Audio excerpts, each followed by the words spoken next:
बिस्मिल्लाहिर्रहमानिर्रहीम।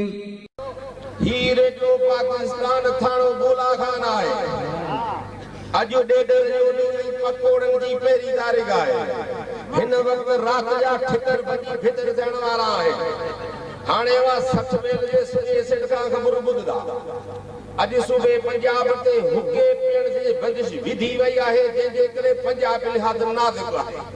यो ऐलान बुधरे 15 बजे हलाकती अटल जी हालत नाजुक आहे। थाने बोला खान जे होटल में ओचदो धमाको थी वजे 3 कोप बमानी जख्मी थी पिया। सरिये जे शहर में एक सिंधी एक मुहाजर पाण में विढ़ी पिया।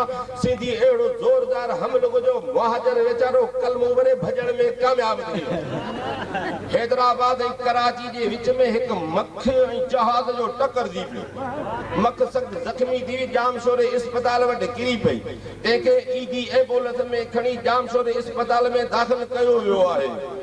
डॉक्टर संदस जान विझाइण लाइ कोशिशूं करे रहिया आहिनि पर हू अञा नथी मरे। मोल जे शहर में नंढनि जीतनि जी मीटिंग थी जंहिं सदारत चाटे चढ़ण साहब कई। करचात जे कब्रिस्तान में 5 मुर्दनि खे पुलिस जुआ खेॾी ते गिरफ़्तार करे वरितो आहे।